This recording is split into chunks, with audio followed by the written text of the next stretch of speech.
All right, let's just dive right into this explainer and look at how the world's most formidable carnivores actually master the hunt. We're going to strip away all those Hollywood myths today and look directly at the real biological mechanics of predation. Because out in the wild, every single physical adaptation is literally a matter of absolute survival. As this quote so perfectly puts it, nature keeps no compassion. It keeps only its laws written in blood. And on this brutal battleground of survival, speed isn't everything. Actually, scratch that. Speed is rarely a predator's main weapon. It's really about outsmarting, outlasting, or just completely overwhelming the target. We tend to think of the animal kingdom as this endless series of chaotic chases, right? But the reality is way more calculated, and frankly, a whole lot more terrifying. So, what really makes the ultimate predator? The crucial point we're investigating here is how these animals use incredibly specialized strategies, not just raw brute force, to secure their next meal. Like, how exactly do these creatures adapt to some of the most punishing, unforgiving environments on Earth? What really separates the ones who eat from the ones who starve? Let's kick things off with our first section, Masters of Invisible Stealth. Okay, 1,500 pounds per square inch. That's the sheer bone-crushing power of a Nile crocodile's bite. But you know what? Its true mastery is actually its unbelievable metabolic patience. Think about this. A massive crocodile can go an entire year without eating a single thing. It'll just drift there, looking exactly like a motionless, rotting log beneath the murky water for months on end.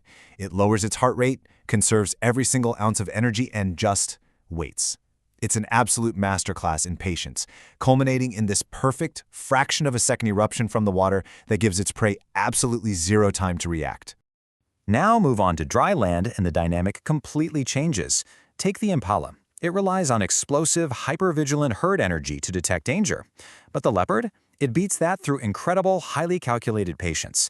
A leopard is totally willing to stalk, wait, and fail 7 different times just to nail that 8th attempt. And the work doesn't stop once it makes the kill either.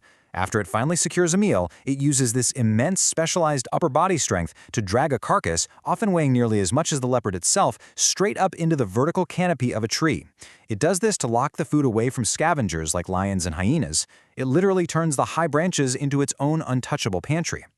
And it's not just in the heat. Across the globe, solitary cats are turning total silence and freezing temperatures into massive advantages. Up in the oxygen-deprived peaks of the Andes, the puma uses the half-light of dawn and dusk, combined with a highly reflective retina layer, to spot its prey way before it can be seen itself. Then, over in the freezing Russian taiga, the Siberian tiger uses its massive size and a double-thick winter coat to outlast negative 58-degree temperatures. I mean, it hunts in a frozen wasteland where most other predators couldn't even survive. Meanwhile, the Eurasian lynx has these disproportionately large paws that basically act as natural snowshoes. By perfectly distributing its weight, the lynx can just glide over deep, powdery snow in absolute silence, completely undetected by the prey hiding underneath.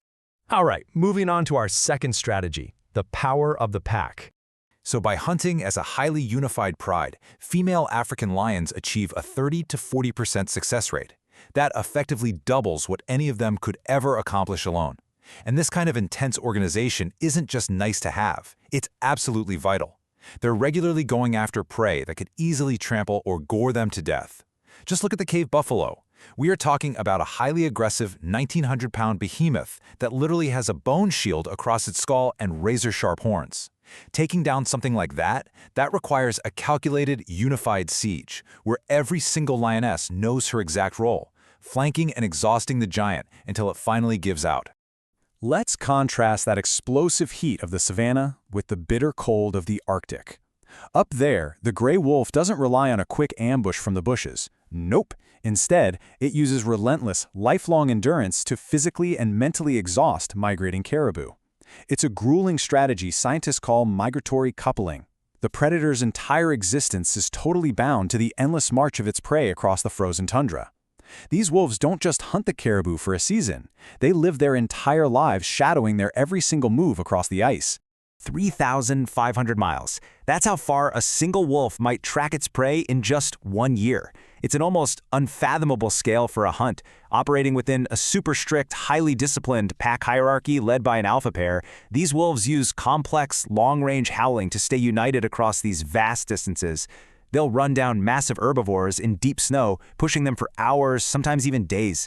In this kind of environment, the prey's ultimate exhaustion becomes the wolf's absolute greatest weapon. But hey, Pack hunting isn't just for land mammals. Check out the Amazon's giant otter. You probably have this cute, playful image in your head, right? Well, forget it. These animals actually form a highly synchronized, acoustic-driven tactical unit.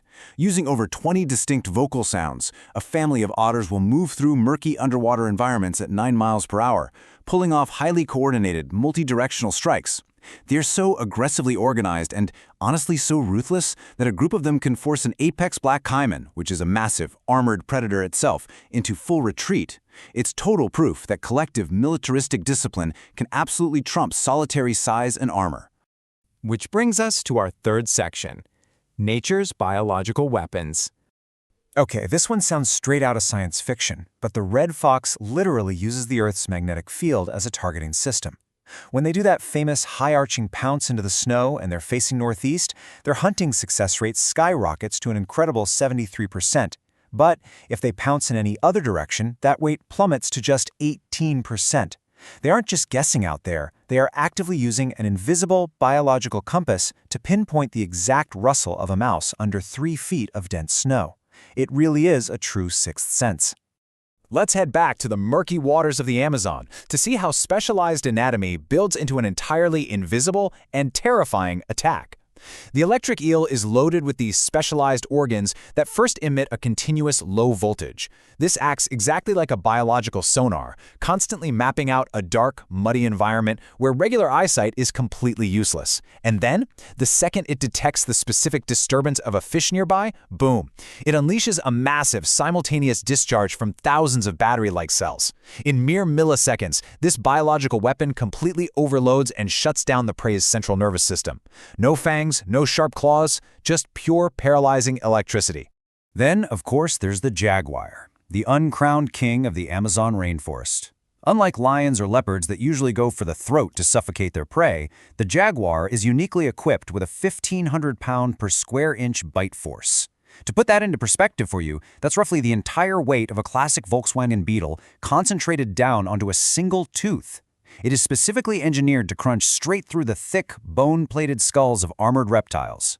Combine that skull-piercing power with its rosette camouflage that perfectly breaks up its outline in the jungle shadows, plus unmatched swimming prowess, you've got a predator flawlessly built to ambush deadly caimans right in their own aquatic territory. So, when we pull back and look at the big picture here, from the muddy banks of the Mara River to the freezing expanse of the Arctic tundra, all the way to the dense canopy of the Amazon, the absolute crucial takeaway is this: every single predator perfectly mirrors its environment. Whether it relies on extreme, unyielding patience, relentless physical endurance, or some highly specialized biological weapon, these carnivores have evolved over millions of years to solve the exact deadly puzzle that their specific landscape presents. As we consider these invisible links of the food chain we've explored today, we really have to ask ourselves how these delicate balances of lethal perfection actually sustain our planet's wild ecosystems. Because if you remove even one of these masterful hunters, the entire system inevitably starts to unravel, leading to overpopulation and total ecological collapse. So, which of these masterful strategies do you find the most formidable? Keep that in mind the next time you look at the natural world. Because, as we've seen, beneath every calm, quiet surface, a highly calculated, high-stakes game of survival is always in play.